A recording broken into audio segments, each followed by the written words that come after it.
Hello विद्यार्थियों, आज आपका पुनः स्वागत है।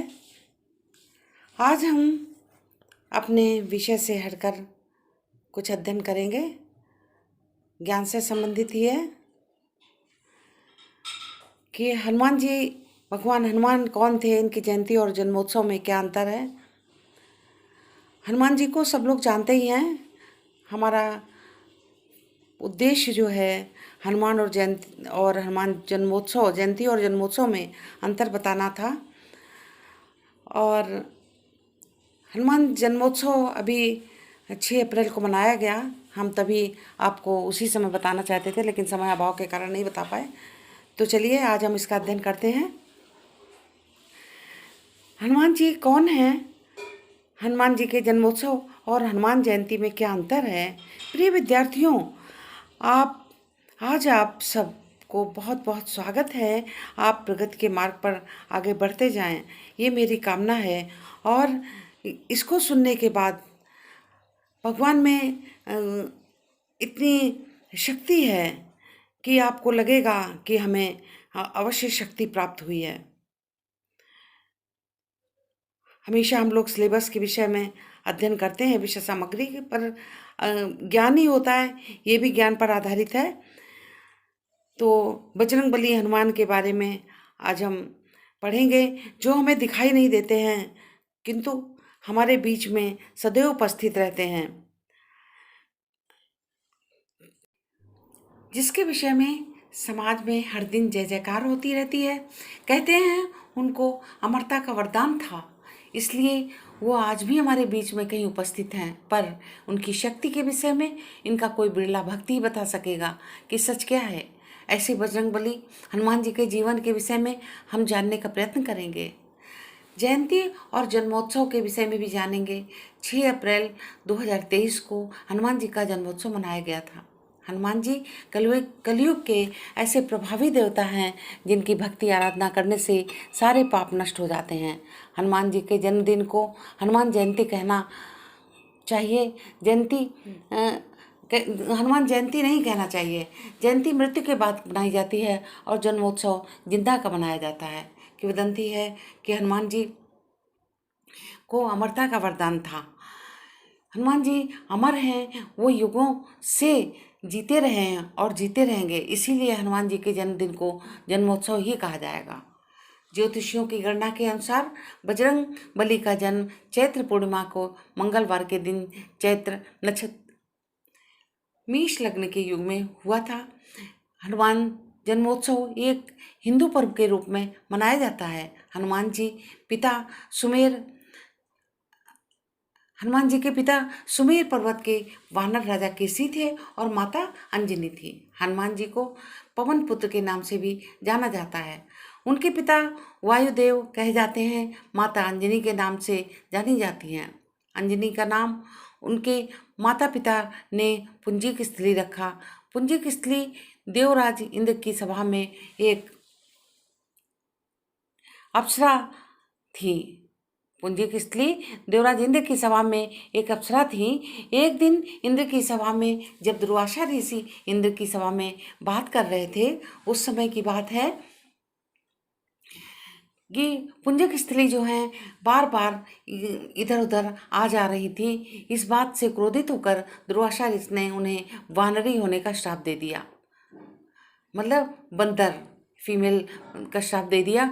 अंजलि को ऐसी अपनी गलती का एहसास हुआ और माफ़ी मांगी। तब दुर्वासा ऋषि ने उन्हें इच्छा अनुसार रूप धारण करने का वरदान दिया। कुछ वर्षों के पश्चात अंजनी का विवाह वानर राज केसरी से कर दिया गया। हिंदू कैलेंडर के अनुसार हनुमान जन्मोत्सव एक वर्ष में 2 बार मनाए जाने की परंपरा है, किंतु वास्तविकता ये है कि भगवान हनुमान का जन्मोत्सव एक बार ही मनाया जाता है। दूसरी बार हनुमान जयंती को विजय दिवस के रूप में मनाया जाता है। हनुमान जी के बचपन का नाम मारुति था। अंजना के पुत्र होने के कारण इनको अंजनी पुत्र भी कहा जाता है और केसरी के पुत्र होने से इन्हें केसरी नंदन कहा जाता है। हनुमान चालीसा में हनुमान जी को कई जगह कहीं गलत लिखा है, कई जगह केसरी नंदन के नाम से संबोधित किया गया है। पौराणिक कथाओं के अनुसार हनुमान जी के बचपन का नाम मारुति था।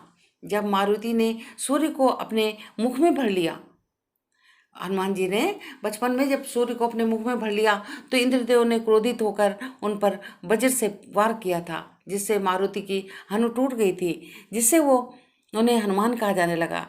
इन्हीं अनेक नामों से जाना जाता है, हनुमान जी को अनेक नामों से न जाना जाता है। हनुमान जी का पूरा नाम ब्रह्मचारी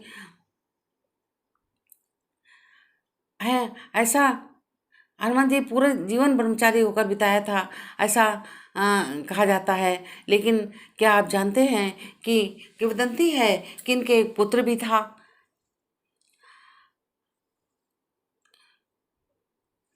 पुत्र के होने के विषय में एक किंवदंती है कि लंका जलाने के पश्चात जब वो लंका गए थे सीता जी को छुड़ाने के लिए, उस समय लंका जल गई और उसके पश्चात जब वो उनकी पूंछ में जो आग थी उसे बुझाने के लिए वो समुद्र में उतरे, तब हनुमान जी के पसीने की एक बूंद समुद्र के पानी में टपकी और वो बूंद जो है एक मछली थी विशालकाय, उसने उसके मुंह में गई थी, मुख में गई थी। तो उस विशालकाय मछली के द्वारा पसीने की बूंद से मछली गर्भवती हो गई। वो राजसी मछुआरे ने जब उसको पकड़ कर काटा तो उससे एक पुत्र निकला, उसमें काटने पर उसका नाम मकरध्वज पड़ा। युवा अवस्था में आने पर मकरध्वज को रावण ने पहरेदार के पद पर स्थित कर दिया।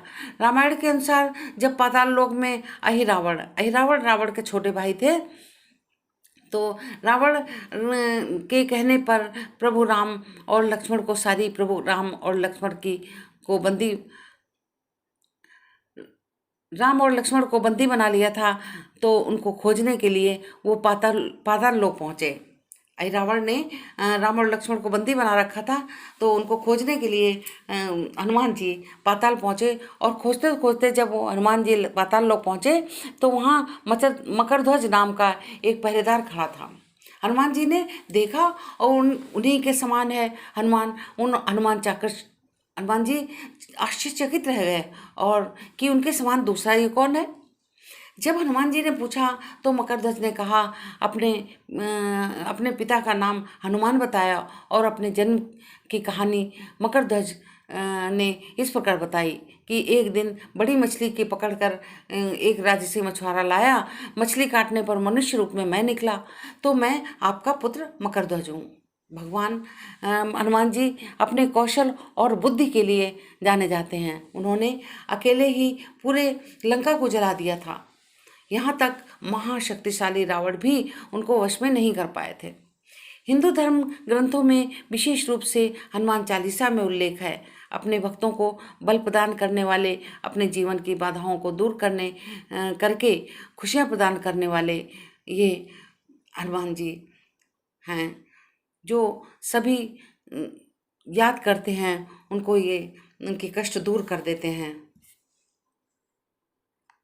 तो विद्यार्थियों, मैंने ये आपको नोट्स बना के इसमें कहानी रूप बना करके एक आपको डाली है। उनके विषय में, हनुमान जी के विषय में बहुत छोटा सा उनके विषय में बताना, बहुत कथाएं, बहुत ही किंवदंतियाँ प्रचलित हैं।